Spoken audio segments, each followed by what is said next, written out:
नरक चतुर्दशी का त्योहार हर साल कार्तिक कृष्ण चतुर्थी को यानी दीपावली के एक दिन पहले मनाया जाता है। इस चतुर्थी तिथि को छोटी दीपावली के नाम से भी जाना जाता है। नरक चतुर्दशी को काली चौदस, रूप चौदस, छोटी दिवाली या नरक निवारण चतुर्दशी के रूप में भी जाना जाता है। यह दीपावली के 5 दिवसीय महोत्सव का दूसरा दिन है।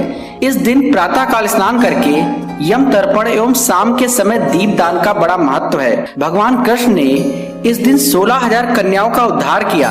इसी खुशी में इस दिन महिलाएं 16 श्रृंगार करती हैं। नरक चतुर्दशी को रूप चतुर्दशी भी कहते हैं। इस दिन जल में औषधि मिलाकर स्नान करने और 16 श्रृंगार करने से रूप, सौंदर्य और सौभाग्य बढ़ता है, ऐसी मान्यता कहती है। पुराणों की कथा के अनुसार प्राग ज्योतिषपुर नगर का राजा नरकासुर नामक दैत्य था। उसने अपनी शक्ति से इंद्र, वरुण, अग्नि, वायु आदि सभी देवताओं को परेशान कर दिया। वह संतों को भी त्रास देने लगा, महिलाओं पर अत्याचार करने लगा।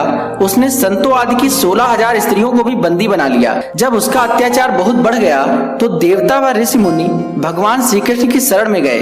भगवान श्री कृष्ण ने उन्हें नरकासुर से मुक्त दिलाने का आश्वासन दिया, लेकिन नरकासुर को स्त्री के हाथों मरने का श्राप था। इसलिए भगवान श्री कृष्ण ने अपनी पत्नी सत्यभामा को सारथी बनाया तथा उनकी सहायता से नरकासुर का वध कर दिया।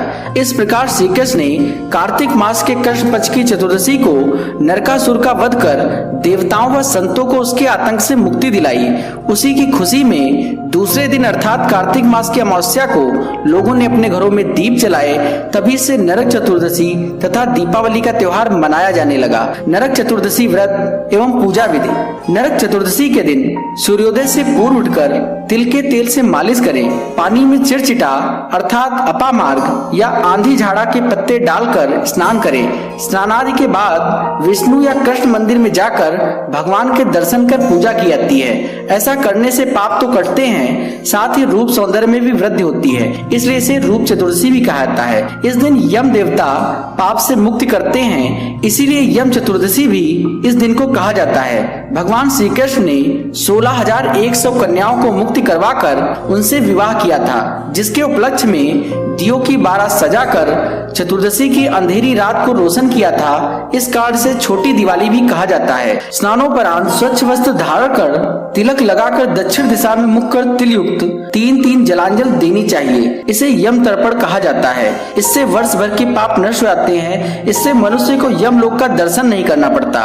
कार्तिक मास में तेल नहीं लगाना चाहिए, फिर भी इस तिथि विशेष को शरीर में तेल लगाकर स्नान करना चाहिए। यह तर्पण विशेष रूप से सभी पुरुषों द्वारा किया जाता है, चाहे उनके माता पिता जीवित हों या गुजर चुके हों। इसके बाद चौखट और नाली के पास दीप जलाकर वहां खील बतासे रखने चाहिए। नरक चतुर्दशी की शाम को ये करना अत्यंत आवश्यक है। इन सभी देवताओं का पूजन करके सायंकाल में यमराज को दीपदान करने का भी विधान है। दीपक जलाने का कार्य त्रयोदशी यानी धनतेरस से लेकर दीपावली तक किया जाता है।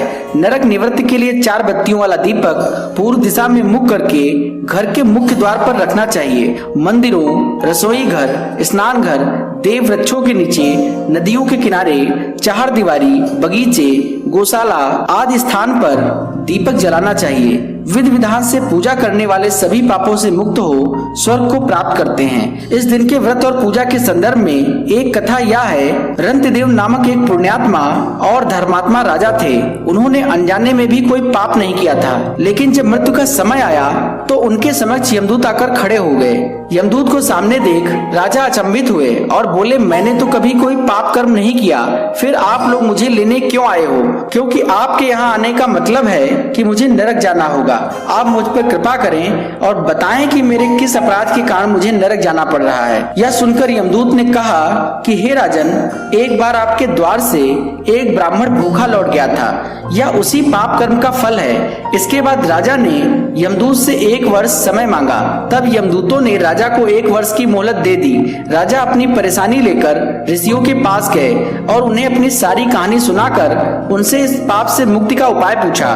तब ऋषियों ने बताया कि कार्तिक मास की कृष्ण पक्ष की चतुर्थी का व्रत करें और ब्राह्मणों को भोजन करवाकर उनके प्रति हुए अपने अपराधों के लिए क्षमा याचना करें। राजा ने वैसा ही किया जैसा ऋषियों ने उन्हें बताया था। इस प्रकार राजा पाप मुक्त हुए और उन्हें विष्णु लोक में स्थान प्राप्त हुआ।